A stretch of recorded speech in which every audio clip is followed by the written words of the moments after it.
This screen isn't black. If you look hard enough into it, you'll find it's showing you your reflection. However, that isn't you. I mean, obviously, yes, it looks like you. You've got your eyes and your ears. However, that's not how other people see you. And you can prove this to yourself right now. If you were to take a selfie like so, and then compare it to what you see in the mirror, you'll see very clearly that both images are flipped. If you raise your right arm in the mirror, your reflection looks like it's raising its left arm.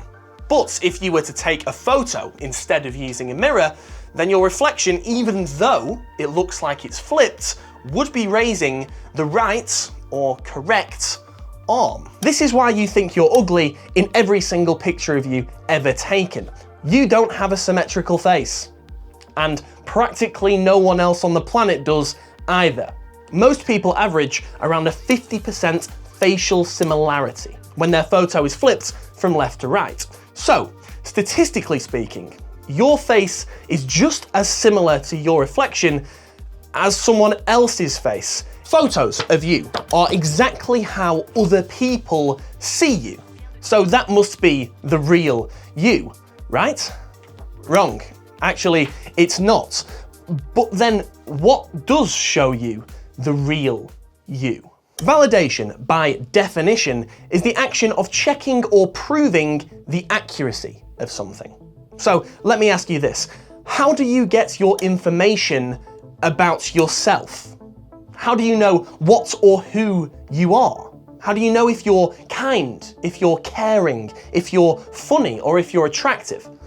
Well, you can be like me and just think that you are all of those things, but how do you know for sure?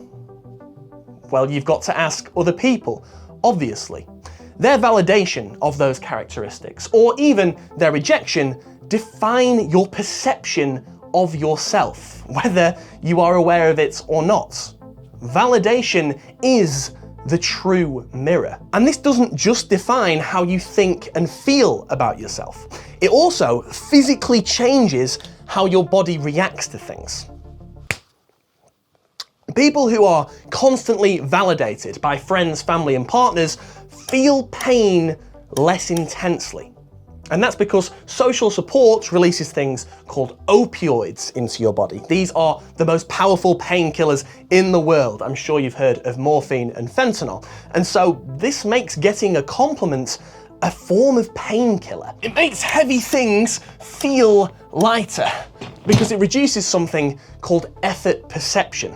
It's not that the thing you're actually lifting is lighter, it just makes the brain estimate that the thing you're lifting will take less energy than it actually should, therefore making it feel lighter and you stronger.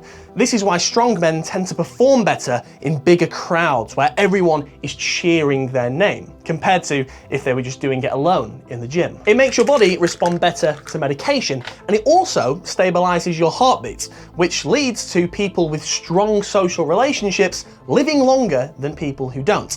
An average of an extra 4.6 years to be exact. But on the opposite side, people who feel rejected or lonely more often, these people feel physically colder than others, temperature-wise. Food also tastes worse to them, and in fact they have higher cravings for hot foods, like soups or broths. You see, the social pain system in the brain overlaps the section that monitors how hot and cold your body is. So when you're lonely, you are physically tricking your brain into thinking you're cold. This is most likely where the phrase giving someone the cold shoulder came from. It's being literal.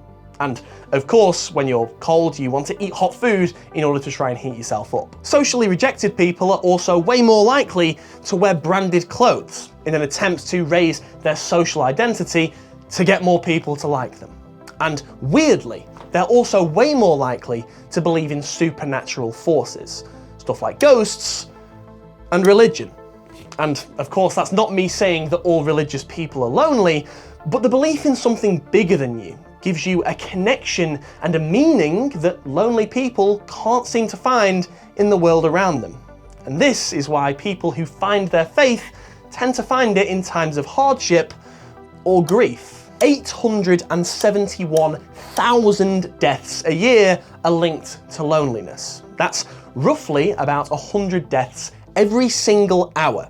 And that probably has something to do with the fact that the feeling of being socially disconnected has an impact on your health that's similar to smoking 15 cigarettes a day. But why is it so deadly?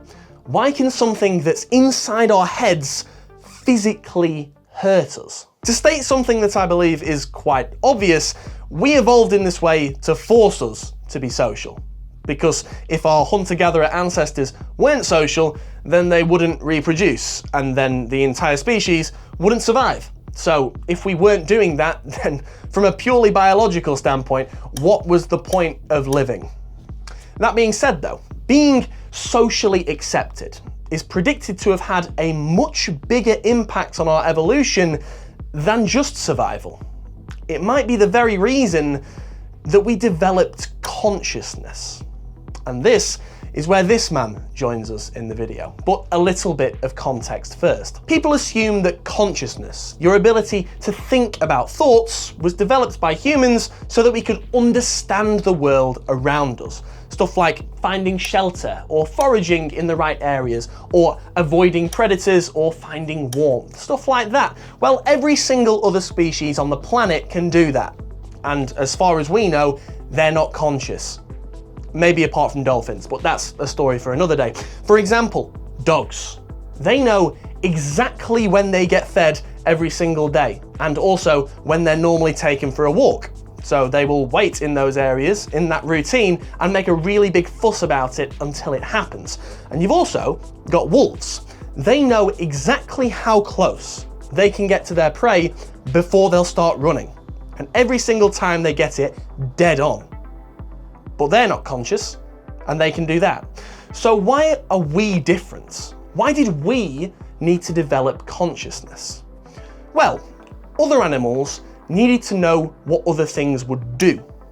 But humans, we needed to know what other people thought. In early human tribes, what other people thought of you defined whether you lived or died. That is not metaphorical, that is literal. That is your shelter, your protection, your food, your warmth, your relationships.